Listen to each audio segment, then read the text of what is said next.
Hello, my name's Andrew Brooks and welcome to my YouTube channel, and this time we're going to be thinking about what could possibly be in the Press to Play archive box.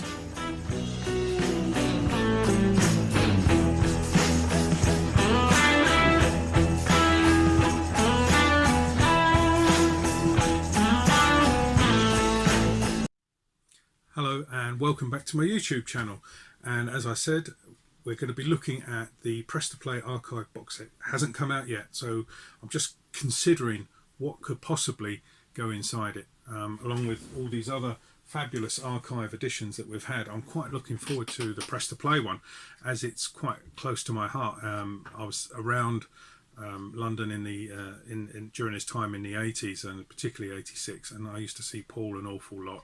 Got loads of stories from when we used to meet, and got some great artifacts, but that's not what we're here for today. We're here to try and consider what could possibly be in this box set. Now, we know from like the end of 85, we obviously had Spies Like Us, which I believe is probably going to be lumped into the same session as the Press to Play stuff, because if you happen to look on the this is the sort of the collector's edition, the Paul McCartney collection, sorry, and that came out a few years ago now. And on the back, as well as the 3 tracks that you got on a CD, apart from the album, which we'll cover a bit later on, you've also got Tough on a Tightrope, Spies Like Us, Spies Like Us, and Once Upon a Long Ago, long version. So these are all tracks which obviously are part of these sessions, so we can expect to see these included within the sessions as bonus material. So Spies Like Us was the theme tune, the closing theme tune to the Chevy Chase film of the same name, Spies Like Us. So starting from about then, he obviously worked with the same producer, Hugh Padgham, on Spies Like Us, as he did for Press to Play. So the first thing that sort of we was aware of with Press to Play was the single, when the single came out, which I believe was about August of 86, and the single came out. This is the 12-inch copy here, as you can see, and that's the back cover there. And the singles all had slightly different variants of the sleeves. So as you can see, we've got him sort of leaning on the console. I'm trying not to get too much glare. So we've got him leaning on the console in that image, and then in other images here, just bear with me, he's not leaning now, he's sort of holding his head in his hands. So slight variance there. So I can imagine that there'll be a whole load of these sort of photos which will be included in whatever book we get from the archive collection, along with all the variants of the George Hurrell photo shoot, which was for the album cover here, and that's one of the photos there. Obviously, the album cover was taken from those sessions, which is that one there. And but there are a few other photos that have come out, and I'll stick some of them on the video somewhere. There's another one there from a bootleg played to press.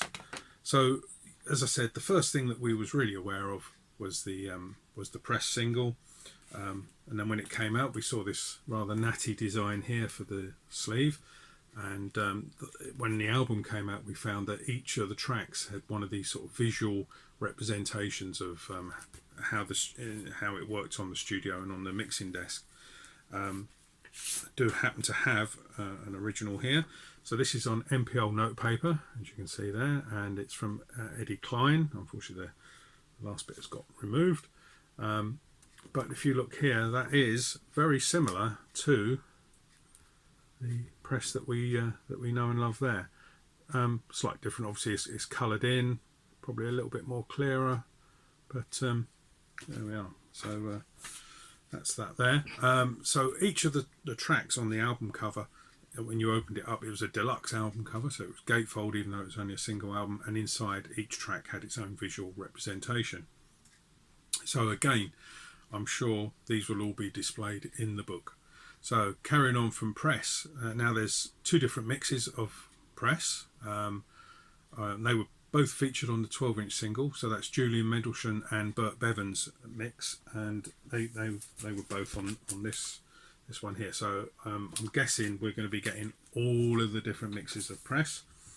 And in fact, if you listen to the album, the track on the album has different mixes, and these were spotted by checking the run out groove. The very first few copies that got out for a week or two had one run out number in the run out groove, and it was a different mix. When you play them side by side, they've got extra twangy guitar bits and a bit more funkier on one than the other.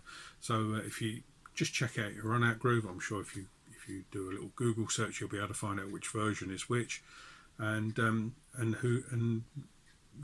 which one is the original version that came out.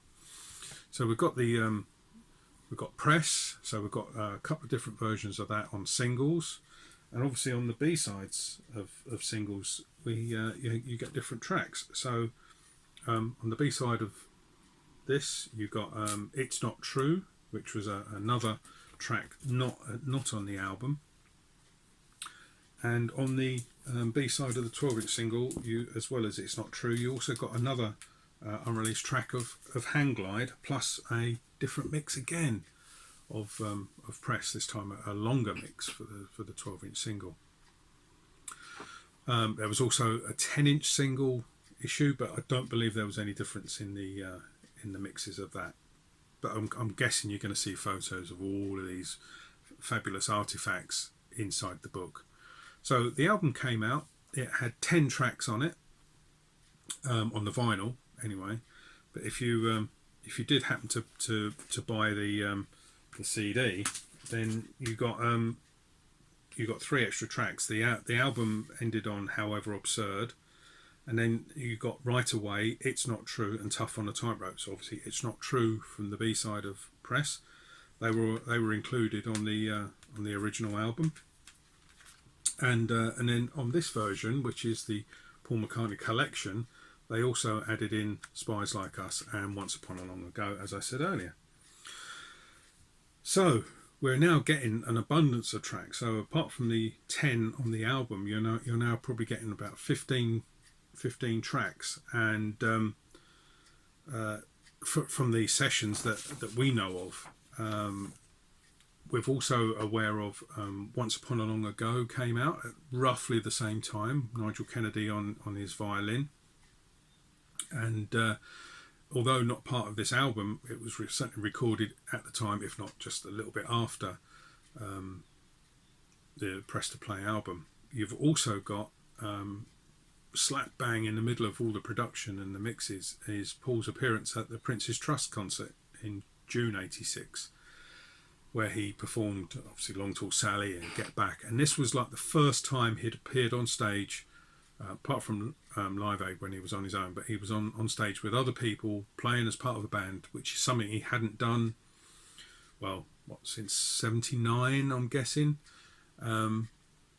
And I'd like to think, I was there, by the way, it was fabulous, but I'd like to think that gave him a little germ of, well, actually I could still do this, and it's okay to revisit my old stuff. So he did get back, and obviously it must have encouraged him to find that the audience were receptive, let's put it that way, receptive to his old stuff, and he's never looked back since. So we've got the live versions of the Prince's Trust concert that came out on a vinyl, on record, and CD as well. So that could be more stuff that's going to be included within the new box. And then various bootlegs have appeared, such as this one here called Played to Press, and these have got alternate tracks on them. So these are alternate mixes of basically the album tracks. So we've got Footprints, you've got Right Away, Tough on the Tightrope, you've got an unreleased track called Yvonne, which was recorded at the same time, Pretty Little Head. Now Pretty Little Head was the second single, and it also came out in this format, a cassette single. So I have the original the original one here, Pretty Little Head. So again, different photo session there. And the B-side of that was Right of Way, which was one of the bonus tracks on the CD that we got. So that's Pretty Little Head, and it also has Angry on it as well, different mix of Angry. So then you've got Only Love Remains, which he played live at the Royal Variety Show, Royal Command performance, whatever it was that year. So you've got that recording, there's video of that, so that'll be probably, I should imagine, will be included on the DVD Blu-ray. And then you've just got more alternate mixes on this particular bootleg which I'm looking at. So you've got Only Love Remains, which is the live one, Talk More Talk, Move Over the Bus, Good Times Coming, It's Not True, another version of Press. Now Press, he showed a special video recorded at Abbey Road on the Wogan show in '86 when he was pushing this album at the time. So that would be something interesting to include in the video. Would be the special video he done for Press. And what else have we got on here? We've got alternate versions of However Absurd and Stranglehold. So running through the track, so you've got a promo video for Press, you've got promo video 2 for Press, which is the one at Abbey Road, and you've got a video for Stranglehold, which was filmed in America because that was the American single instead of Pretty Little Head.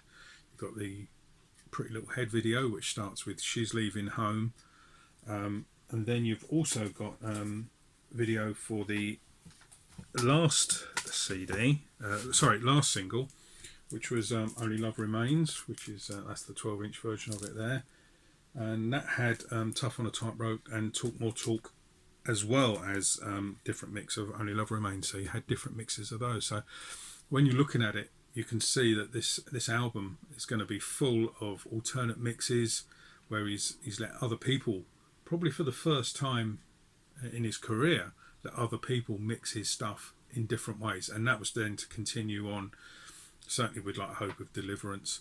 The only other version of this where he's allowed someone else to do mixes is No More Lonely Nights, and even then it's only one or two different versions. Probably the most noticeable odd one is the Mole mix.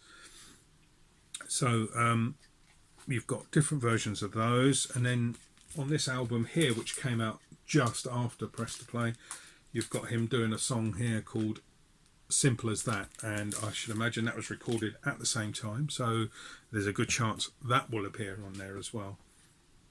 So all these things are now coming together, all the different videos that we had, all the TV appearances. He appeared on the British TV programme called The Tube, where he did Only Love Remains in a film studio. As I said, you have got the promo film for Only Love Remains with Gordon Jackson, sort of portraying him as an older person in the video. And that's really, as far as I can think of, obviously you've got the Princess Trust footage. So these are probably the things that are going to be on the DVD and Blu-ray. So you've got the different mixes, the unreleased tracks, and all the different videos that I can think of. Included in the book, I can imagine there's going to be lots of photo sessions. So you've got sort of these photo sessions here. Obviously I said you've got the George Harrell photo sessions. But on the back of the press singles, as I pointed out, you've got these here. Now I have some photos taken in exactly the same location of other people, and they were taken at the same time. Now I suspect these are people who worked on the album, and I have absolutely no idea who they are. So if you know who this person is, please let me know. Drop me a line in the comments. And I have another one here, and again I have no idea who he is, so please drop me a line in the comments. Now these are Polaroids, and they've been folded.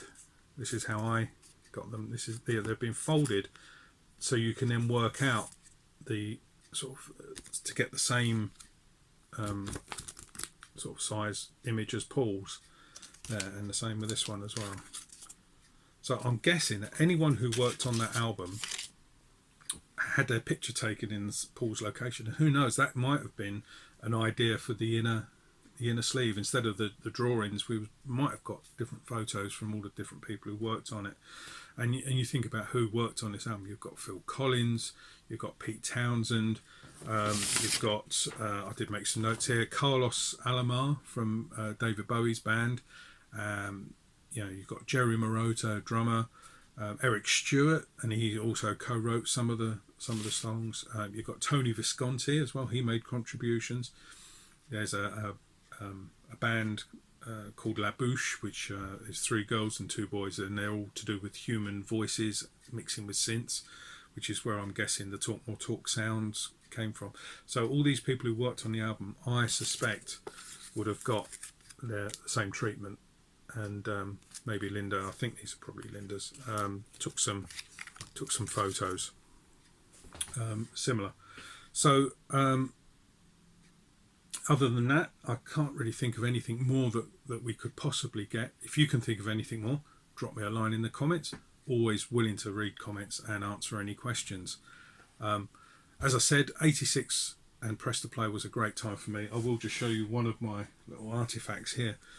So this is my Pretty Little Head. As you see, signed by Paul and signed by Linda as well.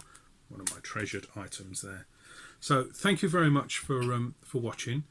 Throughout the whole video, there's been a subscribe button sort of down here somewhere. I think it's down there.